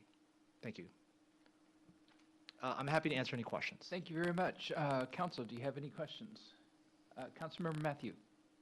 Thank you, Mayor. I like the presentation. Thank you. I just wanted to ask you, today you have 100 employees in Coppell, and you mentioned 1,000 employees. Where is that number coming from? That's from Beauty Manufacturing Solutions Corporation. It's the operation that my brother runs. It's currently based out in Coppell and has 1,000 employees. They also have a facility right next to our facility currently in Fort Worth as well. Okay, so the combined or 3 locations will add how many more employees in Coppell? For Natera specifically, the combined location would be 250. For BMSC as well, it would be roughly 2,000 employees. Okay, thank you. Councilmember Prem Kumar. Thank you, Mayor. John, thanks for making Coppell home. I think it's a fantastic company, and I wish you all the best. Hopefully, you'll become a multi-billion-dollar company, and you'll sell in Costco too. Sounds good. Mayor Pro Tem Carroll. Thank you, Mayor. I have 3 daughters, and they will sort of invalidate the Tree Hut. They all love Tree Hut. I have a ton of it around the house, so there's that. So you have 2 existing locations, and I'm referring to Natera and BMSC as sort of one entity, but you have 2 locations here now over on Freeport, correct? You have, Natera has 1 and BMSC has 1, right? That's correct. And this will be the 3rd location here, and you will be keeping the other 2 locations or reallocating people to those locations, is that right? That's right. BMSC will subsume the current location that Natera is in, and then Natera will consolidate the other locations outside of Coppell here into Coppell. Okay, so you'll still have the 3 facilities here. Well, you will have 3 facilities here when it's all said and done, is that right? That's right. Okay, thanks. Councilmember Walker. Thank you, Mayor. I remember some time ago now when I was on the Economic Development Committee, and we first discussed your location to Coppell. And you look at the amount of growth and the success you've had. You've been a wonderful corporate partner this entire time. I just want to congratulate you on your success. I want to thank you for looking to consolidate your headquarters here in Coppell. I want to thank you for putting the name of our city on every product that you ship, and I wish you the absolute best. Thank you very much. Any other questions? Councilmember Matthew. Oh, I'm sorry. Oh, I'm sorry. Brianna? Thank you so much for that presentation. It was really helpful. I'm a visual person, so it was really good to see that. And thank you for looking to make Coppell your home. I wanted to understand from a growth perspective. So at this point, you're looking, probably to reiterate what Mayor Pro Tem just mentioned, but so the South Lake and Fort Worth locations will then be in Coppell. Is that correct? That's correct. Okay, and then does that also leave you room for, like you said, now there's probably, I don't know, 2250, I think is what you had mentioned as far as number, but then do you foresee in the near future that number growing in that area that you're looking to be? Does that leave you room for growth? We believe so. At the current projections, we think at least for 5 years, but our hope is that for a 10-year period, we should be able to sustain within these current facilities. Okay. And then from an operations standpoint, I just wanted to understand the business. It was good to see kind of some of the tours that you did, but is there manufacturing and packaging and distribution, or what exactly happens here in Coppell?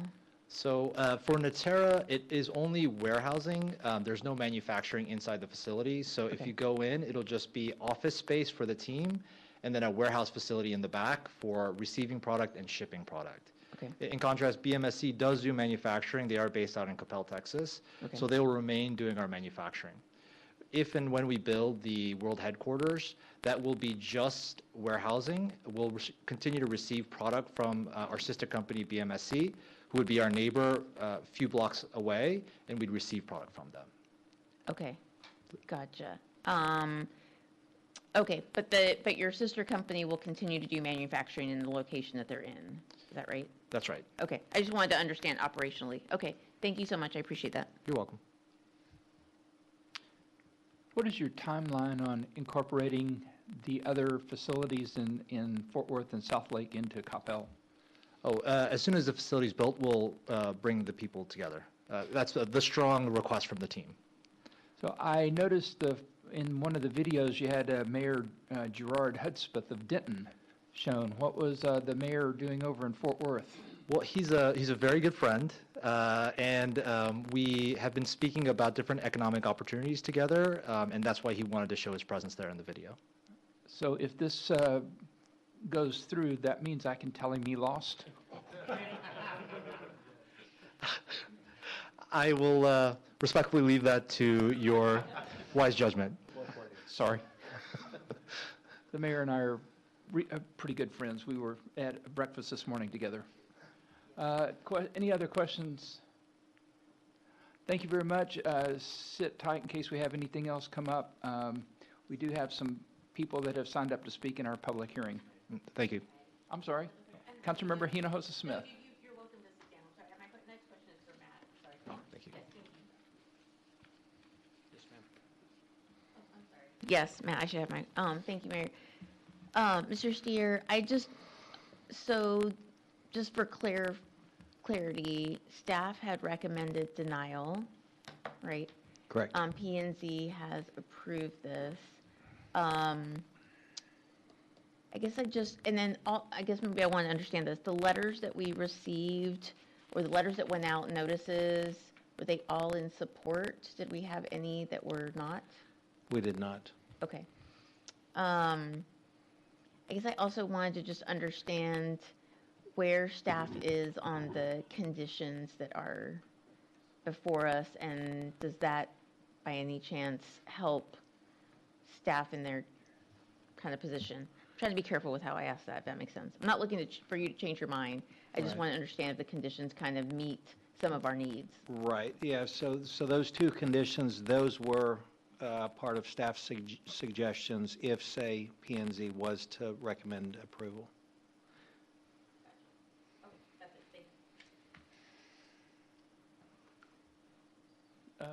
Councilmember Prem Kumar. Thank you, Mayor. I have a follow-up to, I think, the point that Councilmember Hinojosa Smith was asking. So can you explain one more time, why did staff deny the zoning change? So we recommended a denial of the future land use plan amendment. And so therefore, we couldn't approve the zoning change because of that, right? So changing what the future was for that property, the zoning wasn't in line with that. Does that make sense? I think That's so. based on the comp plan. Based on the comprehensive master plan.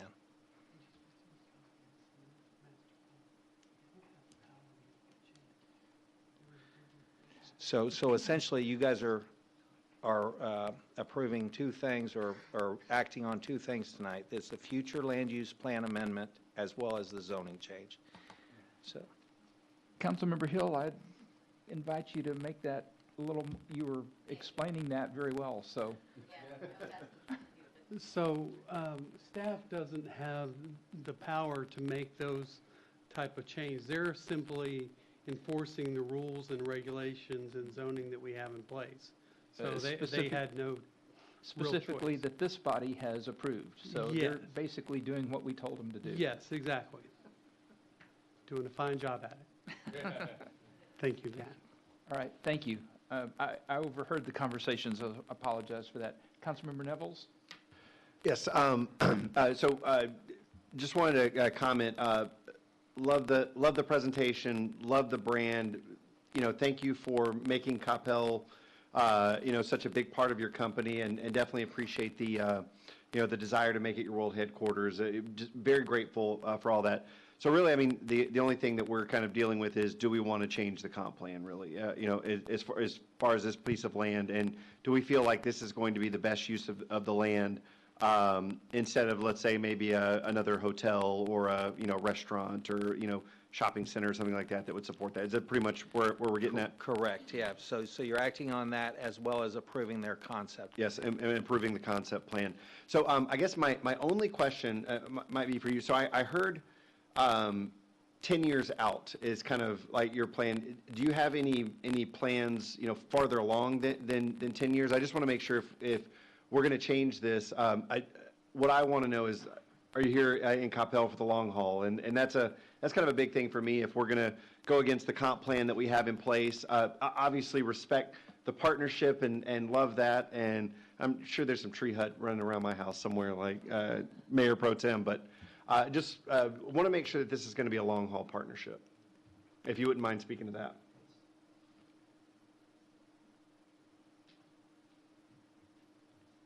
Yes, it actually will be long-term from a facility standpoint. Manufacturing is very difficult to move. The machinery that's currently in Coppell today is there to stay for the long term. And for us, as a receiver of the manufacturing goods that BMSC creates, it's better to be in close proximity. And so from a pure economic standpoint, we would never move that facility unless there was another one right next to it that we could then take its place. And then I guess a follow-up to that is, I heard the potential for expansion that Councilmember Hinojosa Smith mentioned. I mean, is there the potential to add maybe more facilities in the future if things go well and things like that? I mean, it sounds like you guys like having home base here, and we love the type of business that you're bringing to Coppell. So what does future outlook look like for that? Oh, we would love that, absolutely. Our hope is to continue to grow. As the council member mentioned, we would love to get into Costco as well as other retailers that are out there. And so the long-term goal is to continue to grow. Excellent. Thank you for that feedback. Appreciate it. Thank you. Council, any other questions? Councilmember Matthew? Yeah, thank you. Have you considered any other city for your headquarters? Respectfully, we have, though the vast majority of our entire team is voting to stay in Coppell, so it would be a tough sell. Okay, thank you. One more question for Ms. Chia. Do you have any additional conditions, or will you have them as we go along? If you decide to approve it, they will need to bring the detailed site plan, which will have all the detailed plans back through the process. So we made that a special condition at the Planning and Zoning Commission. Thank you.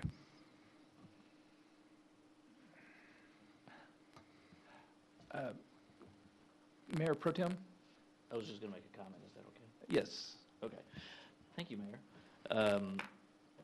talking about the land use, I guess the way I'm looking at it, I was not on council when the comp plan came up, because 2006 is when this comp plan originally was put into place, is that right?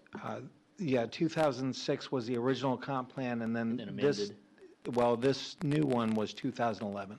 Okay, so 2011, and I guess I would argue, not only has that intersection probably changed and evolved over time, society, Cypress Waters has popped up. I mean, there's been a number of changes in even the 14 years since the latest version came up, and so while I think staff has done a remarkable job going exactly with what council back in 2006 or 2011 came up with and said we want, I think it is fair for us to evaluate a change, especially when we have an opportunity that comes in, like what Natera has brought in. So I guess I just want to make sure we're not getting too hung up on, amending the comp plan. In fact, part of this, a larger piece of this track had already been changed in previous years, isn't that right? Correct. Yeah, so we had already taken a larger track and, decided we're going to use some of this for something different than what was originally thought, and so this is just a continuation. And if you look at the other buildings in this area, all up and down 635, what it looks like they're proposing, it's not really that much different than many other buildings, especially west of there. So I think it's an appropriate change to what was a comp plan 15 to 20 years ago. Thanks. Thank you. Before I call on Councilmember Walker, we do have 3 people signed up to speak for the public hearing. So Councilmember Walker, did you have anything at this point? No. Okay. This is a public hearing, and we did have 3 people signed up to speak. I'd like to call the first person, as I think it's Mark Pross. Yeah, Oh. I'm just kind of directing traffic here. I have, the next person I'd like to have come up to speak is, Well, the next person on my list okay, I'm sorry.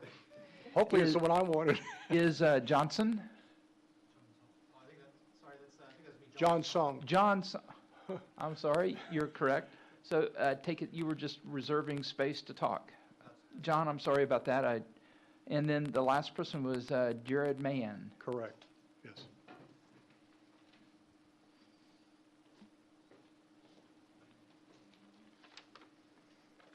Name and address for the record, please. Jared Mahan, 1525 Point West Boulevard here in Coppell. I represent the ownership group of the parcel in discussion. Mayor, council members, good evening. My name is Jared Mahan. I'm with Capital Commercial Investments, the ownership group of the 25-acre tract in discussion tonight. When we purchased this property in 2015, we shared the vision of Coppell's comprehensive plan. Unfortunately, the market conditions surrounding this property have drastically changed in the 10 years of our ownership.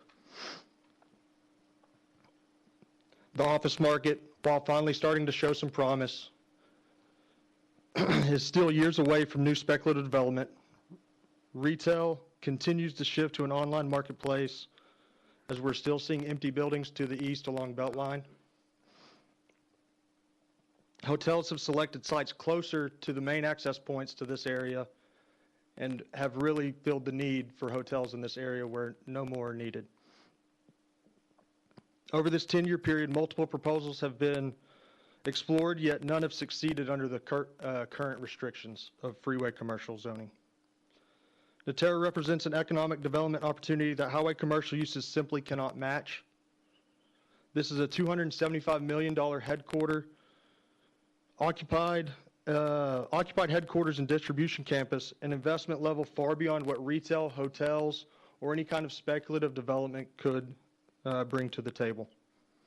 It brings high quality, well compensated jobs, provides stable and predictable tax revenue for the city, and requires no public roadway or infrastructure upgrades or subsidies as anything development wise as far as highway or freeway commercial would. Most importantly, Natera is already a Coppell employer. At a time when many companies are moving across the Metroplex, they are deciding to strengthen their roots here in Coppell and expand operations. Approving this project retains and grows their current footprint. It strengthens the city's long-term economic base and avoids the continued cycle of aging retail concepts or vacant highway-facing lots. The Terrace project brings life to the property that would otherwise be vacant shell buildings or a vacant lot collecting trash from the freeway to the south. The gate to Coppell does not want to miss out on the chance to grow with one of its most committed employers. Planning and Zoning reviewed this request thoroughly and recommended approval. We respectfully ask that the council follow their lead, support this long-term investment in Coppell, and allow this project to move forward. Thank you, and I will take any questions. Thank you very much. Council, any questions? Thank you very much for your time. Thank you. Council, do you have any other questions for any of the applicants? Mr. Steer, or any comments you'd like to make?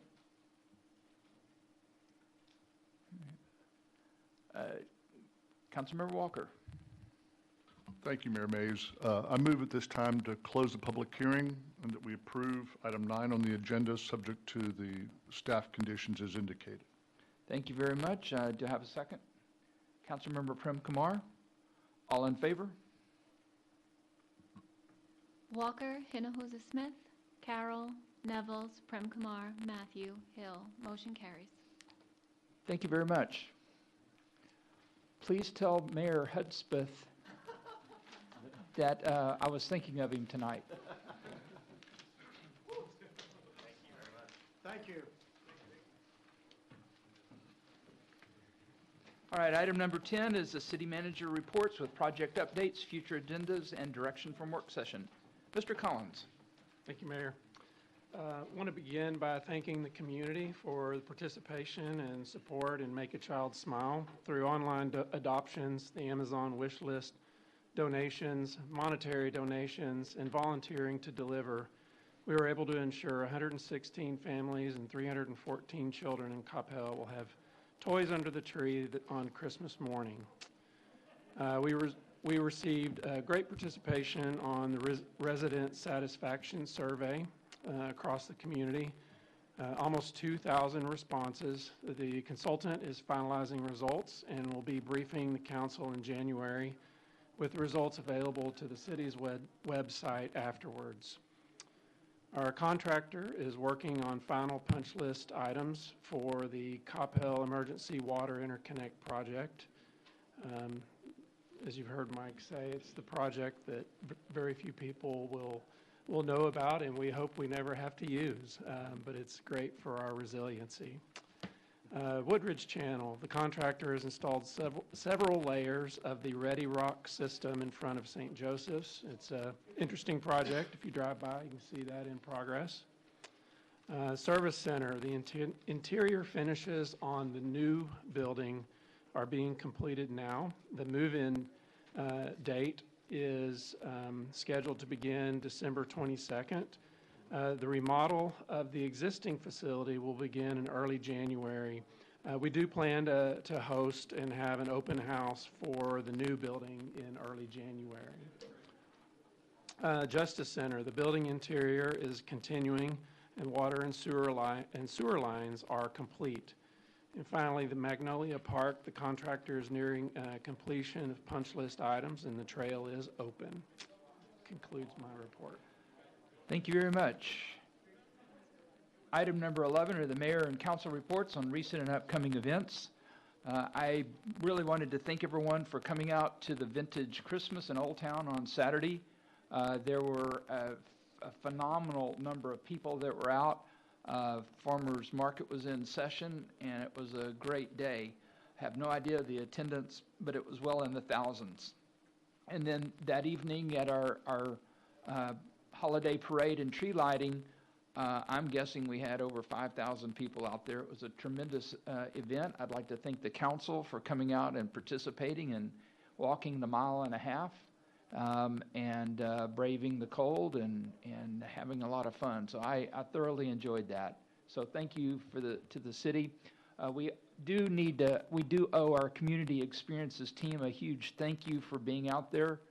They put on a phenomenal event as usual, And it wasn't just the community experiences, but a considerable amount of the city staff was out there as well. So thanks to our staff members for being out there and supporting the city. Just as a reminder, this is the holiday season, and we will have no second meeting in December, as we will be given our time to spend with family and friends. Our next meeting will be on Tuesday, January 13th.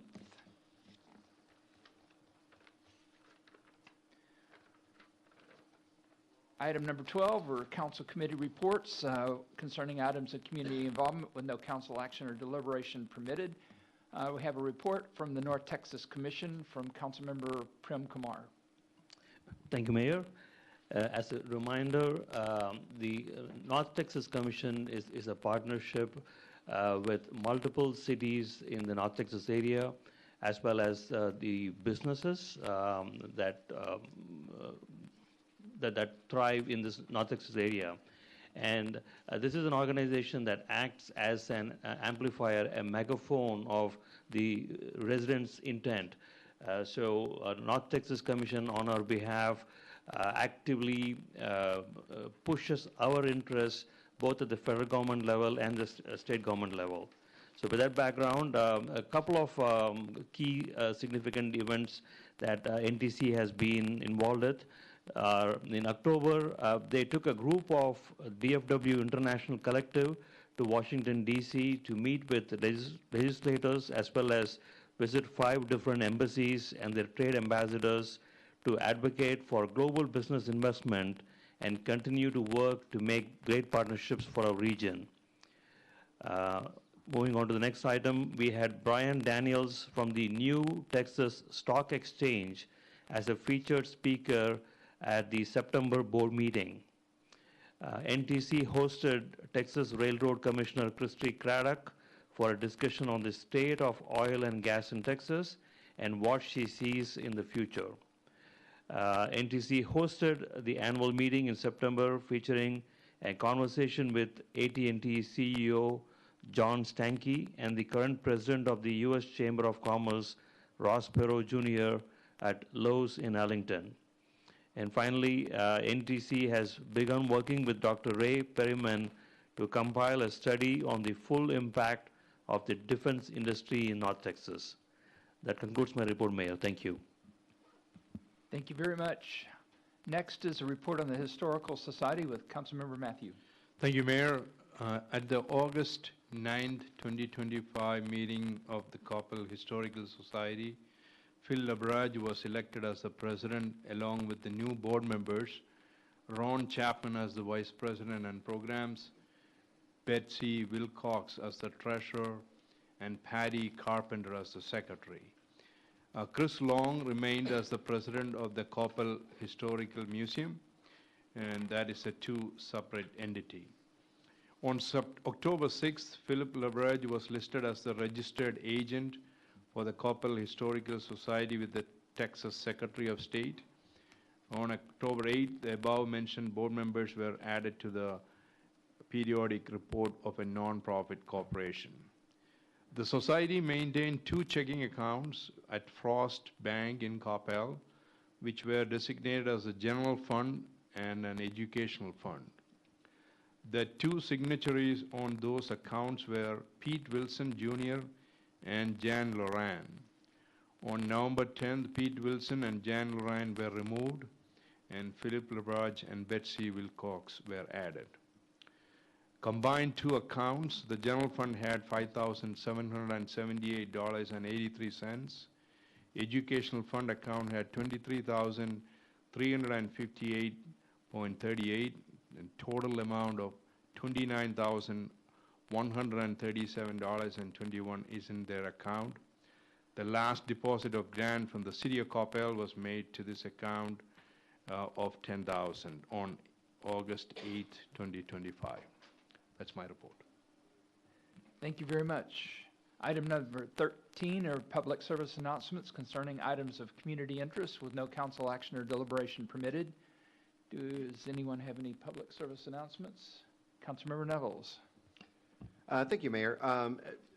I just wanted to highlight something that I just thought was fantastic. On Saturday night when we were at the tree lighting, Indulge my self-serving here just for a second, but that day was my grandfather's 90th birthday. And so we came out to the tree lighting, as a family and stuff. And I just want to highlight a couple staff members from our Community Experiences Department. As you reach the age of 90 years old, it gets a little tough to get around and things like that. My grandfather had a little bit of trouble getting around, back to his vehicle. And I wanted to just shout out Lauren Rodriguez and Tiffany Anderson from the Community Experiences Department.